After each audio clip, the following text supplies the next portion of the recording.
வணக்கம் நேயர்களே. ஐரோப்பிய செய்திகளின் மதிய நேர செய்திகள். முதலில் தலைப்புச் செய்திகள். பிரான்ஸ் லூவ்ரே அருங்காட்சியகத்தில் திருட்டு, டெலிகிராம் நிறுவனர் கருத்தால் சர்ச்சை. சுவிட்சர்லாந்தில் அதிக தகுதி வாய்ந்த தொழிலாளர்களின் பற்றாக்குறை அதிகரிப்பு. காசா படையில் துருக்கிக்கு இடமில்லை, இஸ்ரேல் திட்டவட்டம். இங்கிலாந்தில் கழிவு குற்றங்களை தடுக்க விசேட நடவடிக்கை.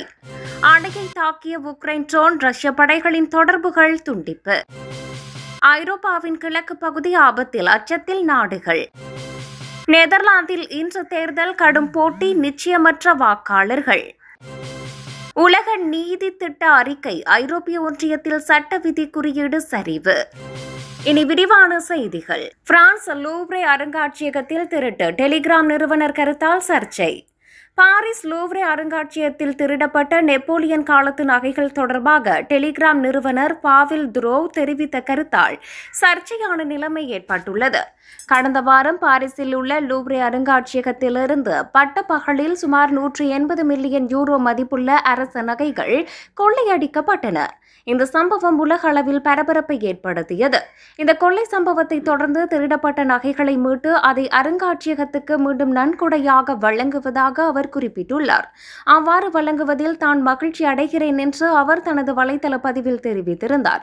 எனினும் அந்த குறிப்பிட்ட நகைகளை பாரிஸில் உள்ள லூவ்ரே அருங்காட்சியகத்துக்கு அல்ல, மாறாக அபுதாபியில் உள்ள லூவ்ரே அருங்காட்சியகத்துக்குத்தான் வழங்குவேன் என்று அவர் குறிப்பிட்டார். இதன் மூலம் பாரிஸ் அருங்காட்சியகத்தில் உள்ள பாதுகாப்பை விட அபுதாபி லூவ்ரே அருங்காட்சியகத்தில் பாதுகாப்பு பலமாக உள்ளது என பாவில் துரோவ் சூட்சுமமாக கூறியது பெரும் சலசலப்பை ஏற்படுத்தியது.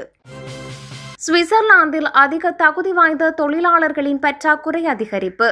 சுவிட்சர்லாந்தில் அதிக தகுதி வாய்ந்த தொழிலாளர்களின் பற்றாக்குறை அதிகரித்து வருகிறது. மருத்துவம், கட்டிடக்கலை, பிசியோதெரபி, நோட்டரி மற்றும் தொழில் வழிகாட்டுதல் போன்ற சுமார் 70% தொழில்கள் தங்கள் துறையில் பணியாளர் பற்றாக்குறையை ஒரு பெரிய பிரச்சனையாக கருதுகின்றன. இந்த பற்றாக்குறை வாடிக்கையாளர்கள் மற்றும் நோயாளிகள் மீது நேரடி தாக்கத்தை ஏற்படுத்துகிறது.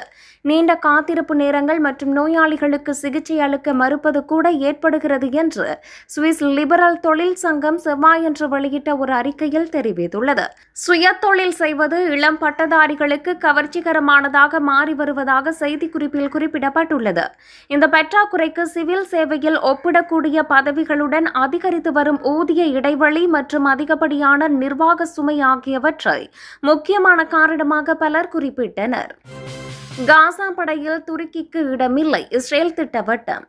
அமெரிக்க அதிபர் டொனால்டு டிரம்பின் காசா போர் நிறுத்த திட்டத்தின் கீழ் அமைக்கப்படவுள்ள சர்வதேச அமைதிப்படையில் துருக்கி இடம்பெறுவதை இஸ்ரேல் திட்டவட்டமாக நிராகரித்துள்ளது. ஹங்கேரியில் சுற்றுப்பயணம் மேற்கொண்ட இஸ்ரேல் வெளியுறவுத்துறை அமைச்சர் கிடியூன் சார், துருக்கி அதிபர் எர்டோகன் நீண்ட காலமாக இஸ்ரேலுக்கு எதிராக செயல்பட்டு வருவதால் அங்கு அமைதிப்படையில் துருக்கி இடம்பெறுவதை நாங்கள் எதிர்க்கிறோம் என தெரிவித்தார். இதற்கிடையே காசாவில் ராணுவத்தினர் மீது தாக்குதல் நடத்தப்பட்டதை தொடர்ந்து மீண்டும் சக்தி வாய்ந்த தாக்குதலை நடத்த இஸ்ரேல் பிரதமர் பெஞ்சமின் நெதன்யாகு உத்தரவிட்டார். இதற்கு பதிலடியாக பிணை கைதிகளின் உடல்களை ஒப்படைப்பதை ஹமாஸ் தாமதப்படுத்த உள்ளது. இதனால் போர் நிறுத்த ஒப்பந்தத்தின் எதிர்காலம் கேள்விக்குறியாகியுள்ளது. இங்கிலாந்தில் கழிவு குற்றங்களை தடுக்க விசேட நடவடிக்கை. இங்கிலாந்தில் காவல்துறை மற்றும் பிற நிறுவனங்கள் ஒழுங்கமைக்கப்பட்ட குற்றக்குழுக்களின் அத்துமீறலை தடுக்க தவறி இருப்பதாக அரசியல் கட்சிகளை சேர்ந்த சுற்றுச்சூழல் நிறுவனம் குற்றம் சுமத்துகிறது. இதுகுறித்து அரசாங்கத்துக்கு கண்டன கடிதம் ஒன்றையும் எழுதியுள்ளது. அதில் கழிவு குற்றங்களை சுயாதீனமாக மறுபரிசீலனை செய்ய வேண்டும் எனவும் தற்போதைய அணுகுமுறை போதுமானதாக இல்லை என்றும் இங்கிலாந்து மேல் சபையின் சுற்றுச்சூழல் மற்றும் காலநிலை மாற்றக்குழுவின் உறுப்பினர்கள் தெரிவித்துள்ளனர். இதேவேளை இதுகுறித்து அவர்கள் அறிக்கை ஒன்றையும் வெளியிட்டுள்ளனர். குறித்த கழிவு குற்றங்களை அரசாங்கம் மந்த நிலையில் தடுப்பதாகவும் இந்த வேகம் போதாது எனவும் இதனால் அரசாங்கத்தின் கழிவு முகாமைத்துவ குழு பயனற்றது எனவும் தெரிவித்துள்ளனர். இதேவேளை கழிவு குற்றவாளிகளுக்கான தண்டனைகள் போதுமானதாக இல்லை எனவும் எதிர்கால குற்றங்களை தடுக்க அவை போதுமானதாக இல்லை என்றும் குற்றம் சுமத்தியுள்ளது. சுற்றுச்சூழல், கிராமப்புற மற்றும் உணவு விவகாரங்கள் துறை இந்த பிரச்சினையை சமாளிப்பதற்கான இலக்குகளை உருவாக்கி வெளியிட வேண்டும் எனவும் சுற்றுச்சூழல் நிறுவனம் தெரிவித்துள்ளது. அணையை தாக்கிய உக்ரைன் ட்ரோன், ரஷ்ய படைகளின் தொடர்புகள் துண்டிப்பு. ரஷ்யாவின் பெல்கிரோட்டில் உக்ரைனின் ட்ரோன் தாக்குதலில் ஒரு அணை சேதமடைந்துள்ளது. ரஷ்யா மற்றும் உக்ரைனிய அதிகாரிகள் இருவரும் இந்த தாக்குதலை உறுதிப்படுத்தியுள்ளனர். உக்ரைன் ரஷ்ய எல்லைக்கு அருகில் உள்ள அணை குறிப்பிடத்தக்க சேதமடைந்துள்ளதுடன் அணையில் உள்ள விரிசல் வழியாக நீர் கொட்டுவதையும் காட்டும் காணொலிகள் வெளியாகியுள்ளன.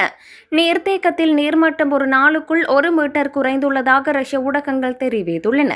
கட்டுப்பாடற்ற வெளியேற்றம் பெரும் வெள்ளத்தை ஏற்படுத்தியுள்ளது. உக்ரைனிய நகரமான வோசான்ஸ் அருகே சிவர்ஸ்கி டானெட்ஸ் நதியை கடந்த ரஷ்ய படைப்பிரிவுகள் மற்ற ஆயுத படைகளிலிருந்து துண்டிக்கப்பட்டுள்ளன.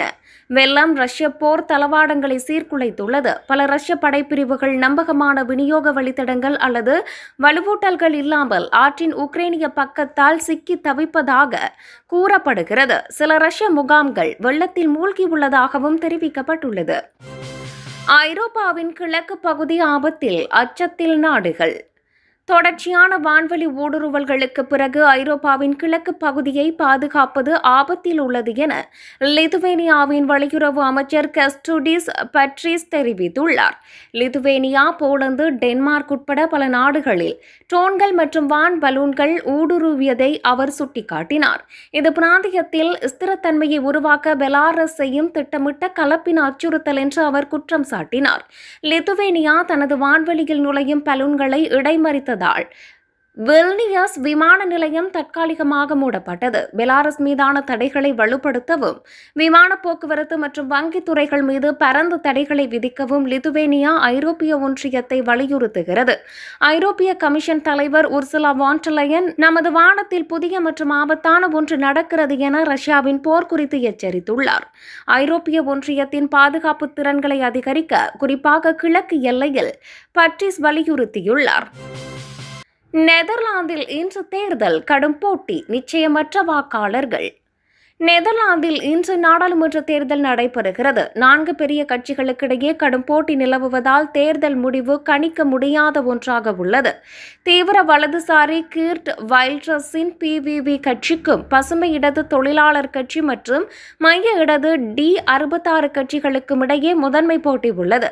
சமீபத்திய கருத்து கணிப்புகள் PVV முன்னணியில் இருப்பதை காட்டினாலும் GLPVDA மற்றும் D66 ஆகியவை மிக நெருக்கமாக தொடர்கின்றன. பெரும்பாலான வாக்காளர்கள் இன்னும் தங்கள் முடிவை உறுதி செய்யவில்லை என்பதால் கடைசி நிமிட வாக்குகள் வெற்றியை தீர்மானிக்கும். முந்தைய அரசாங்கத்தில் இருந்து விலகி பிரதமர் டிக் ஸ்கூப் தலைமையிலான நிர்வாகம் குறுகிய காலத்தில் முடிவுக்கு வந்ததை அடுத்து இந்த தேர்தல் நடக்கிறது. உலக நீதி திட்ட அறிக்கை. ஐரோப்பிய ஒன்றியத்தில் சட்ட விதி குறியீடு சரிவு.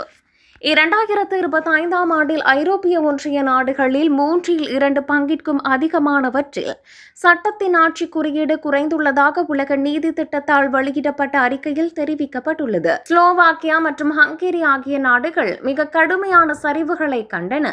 ஹங்கேரி அரசாங்க அதிகாரங்கள் மீதான கட்டுப்பாடு, ஊழல் இல்லாமை மற்றும் அடிப்படை உரிமைகள் உள்ளிட்ட 8 காரணிகளிலும் சரிவை எதிர்கொண்டதாக குறியீட்டின் இயக்குநர் தெரிவித்தார். குறியீட்டில் பல்கேரியா மற்றும் ஹங்கேரி மிக குறைந்த மதிப்பெண்களை பெற்றன.